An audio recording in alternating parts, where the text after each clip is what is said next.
Salut les amis, j'espère que vous allez bien. Bienvenue dans ce nouveau Bookmas jour. Je sais pas, on verra si je me tiens au planning ou pas, mais bienvenue.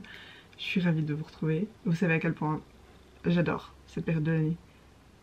Mais les fêtes de fin d'année, ça veut aussi dire que c'est la fin de l'année. Oui, on est en 2025 demain. Et même si j'arrive absolument pas à concevoir l'idée d'être en 2025, genre l'an 2025, comment il est déjà là. Et comme toute personne saine d'esprit, je dois trouver des moyens de me réjouir de l'avenir parce que sinon, ça m'angoisse.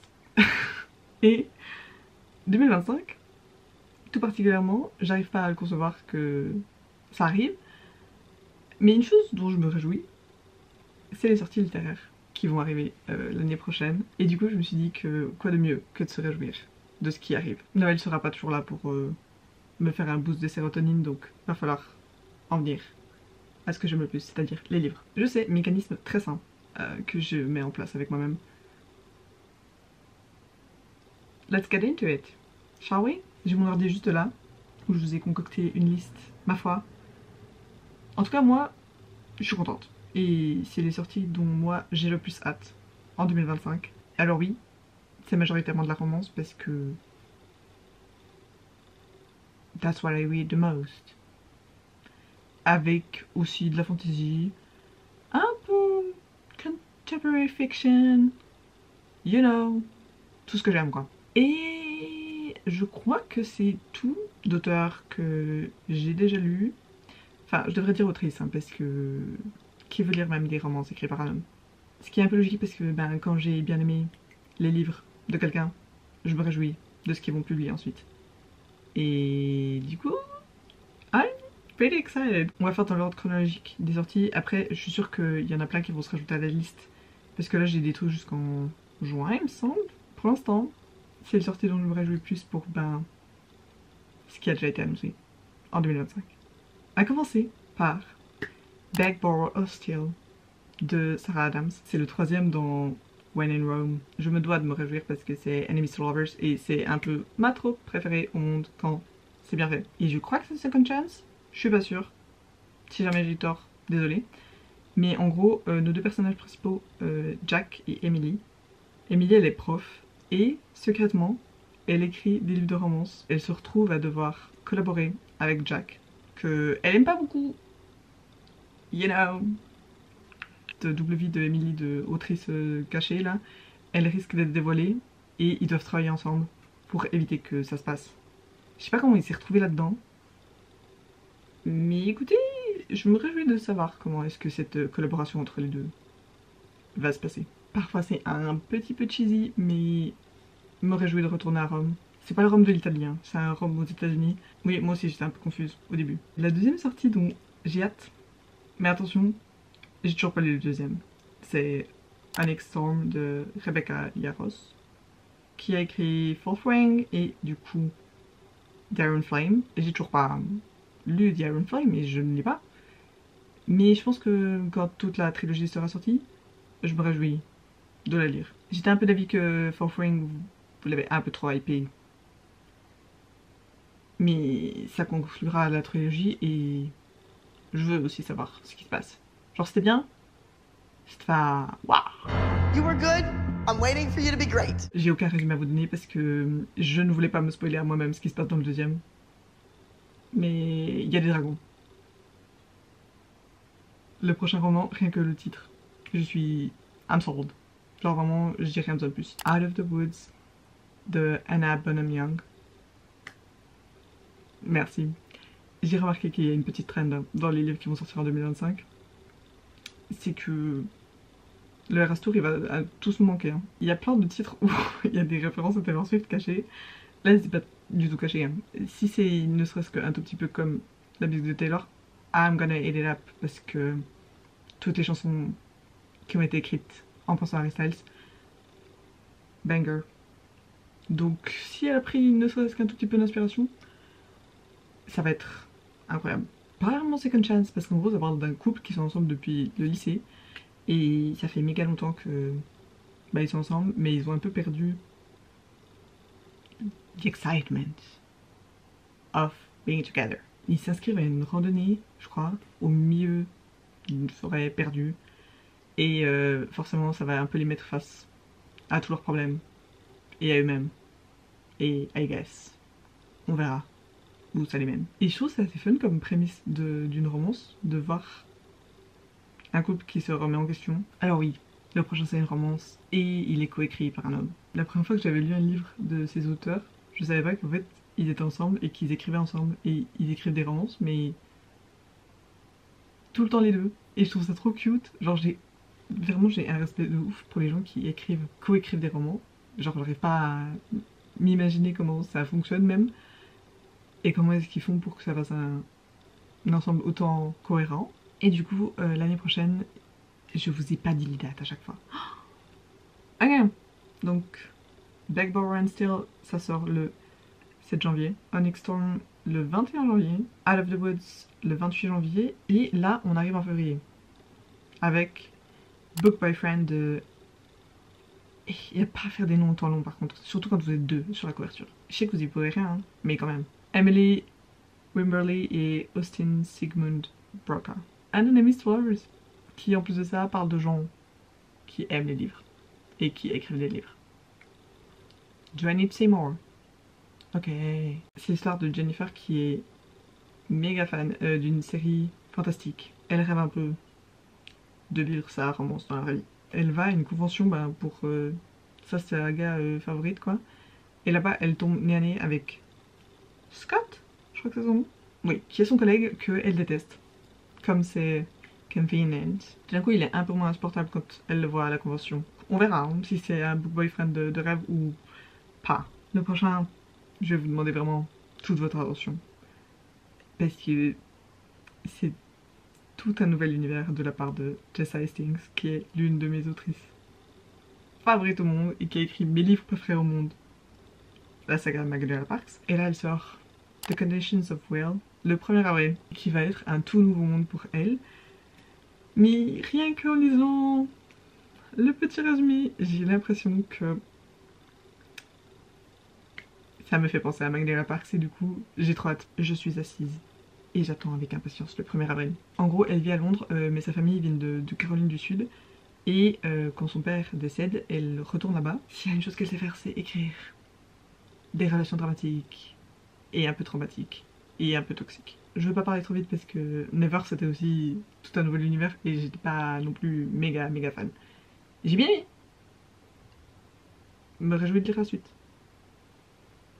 Mais là j'ai hâte et j'espère ne pas être déçue. Et oui, il y a de la romance, mais avec un peu un twist. Et en plus de ça, avec la mort de son père, il y a tout un drama autour de l'héritage où il y a un inconnu qui a été inclus dans son testament. Ils doivent trop mener leur enquête pour savoir ce que leur cachait leur père concrètement. Anyway, on est de retour avec les titres qui me font penser à Taylor Swift.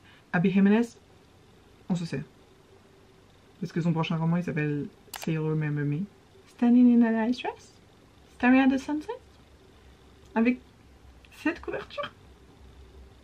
Come on. Vraiment une de mes autrices de romance qui me déçoit très rarement. Et une chose qu'elle sait écrire, c'est des personnages masculins qui valent la peine d'être lus.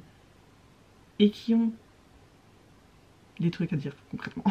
Et en plus de ça, s'il a un chien, c'est tout ce que j'ai besoin. Il sort aussi le 1er avril, donc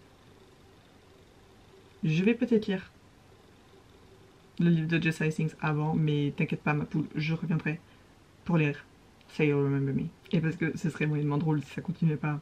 Mais après on a Fearless de Lauren Roberts qui est le 3e et final, il me semble que c'est le dernier, dans la trilogie de Powerless qui sort le 4 avril. Ce mois d'avril il s'annonce pour moi parce que Powerless, Ate It Up, Reckless, Powerful. Autant que j'ai adoré le deuxième, c'était un peu un filler book. Genre des fois dans les trilogies, le deuxième livre il est un peu là en mode avant d'arriver à la fin. Moi j'ai adoré hein. Et j'ai adoré encore plus la nouvelle Powerful, alors qu'il y a plein de gens qui étaient en mode ça servait à quoi. Moi, 5 étoiles. J'ai hâte de retrouver un peu plus l'action, du fantastique et de savoir comment ça va se finir. J'ai trop hâte. Et en plus de ça, la couleur de celui-là, c'est le rose. Donc si c'est pas mon favori, je vous parlais de ces livres dans les livres que je voulais lire avant la fin de l'année. J'ai lu Lost and Lemonade et de manière très parfaite pour moi. Le 4e, il me semble que ça va être le dernier. Je suis pas sûre de moi, mais je crois. Sort le 15 avril et ce sera Wild and Wrangled. Encore une fois, Small Town, Cowboy Romance. Et c'est Second Chance. En gros, notre personnage principal, elle se fait larguer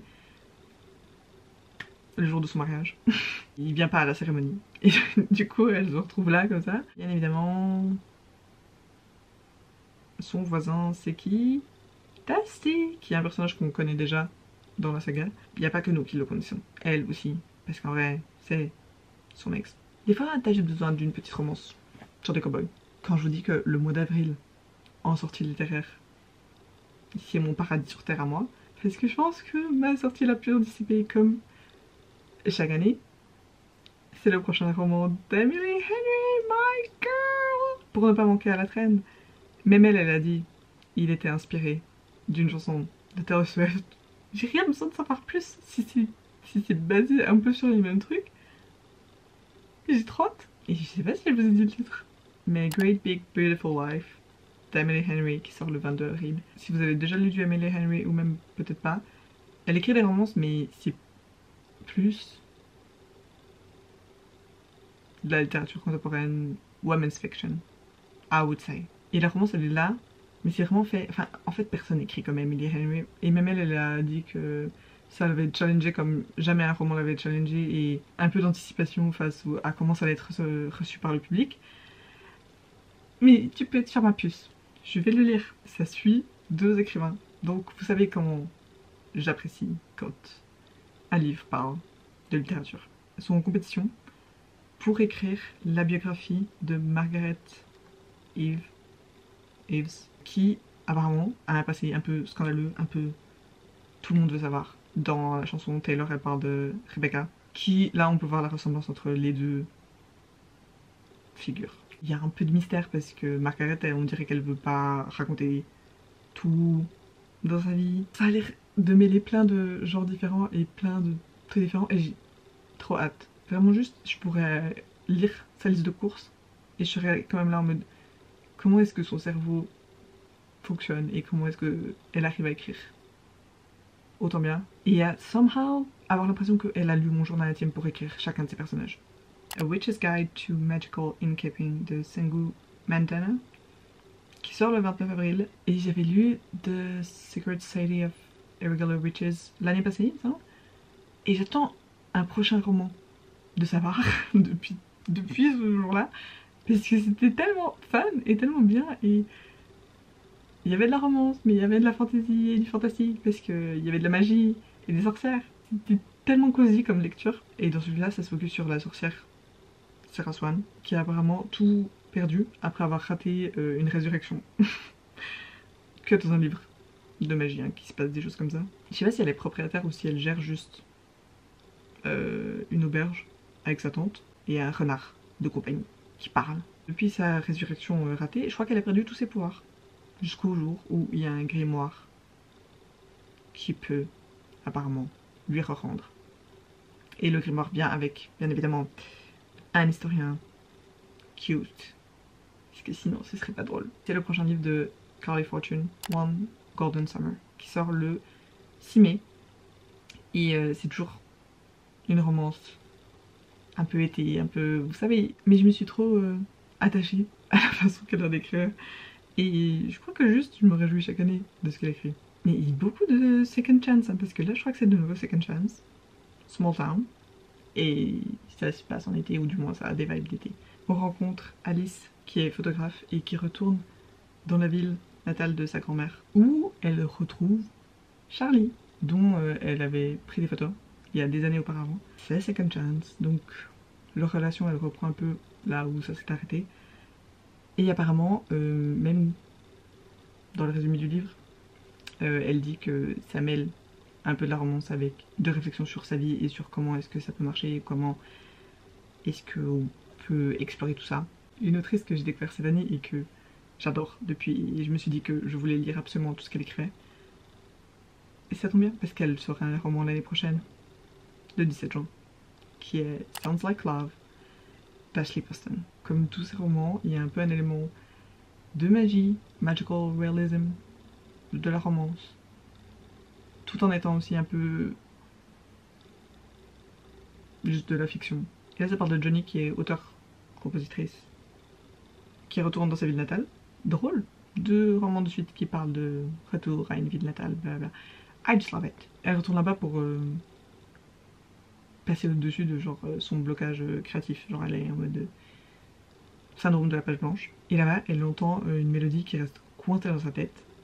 C'est là l'élément un peu, je pense, magique, tout ça. Parce qu'elle entend une voix hyper qui lui parle, quoi, d'un musicien un peu chiant, un peu mystérieux, un peu tout ça, qui la hante concrètement. Et du coup, ensemble, ils vont finir par finir la chanson. À la base, je pense que c'est que dans sa tête, mais ils vont finir par exister dans la vie. Enfin, je sais pas comment elle va le faire, mais j'ai hâte de savoir parce que tout ce qu'elle écrit, je suis impressionnée aussi. Ça conclut plutôt bien les sorties littéraires que j'ai hâte. Pour l'instant, pour 2025. J'espère que ça vous a donné des inspi. Moi en tout cas, j'ai trop hâte de continuer à lire. Shocker. Vraiment mon planning pour 2025.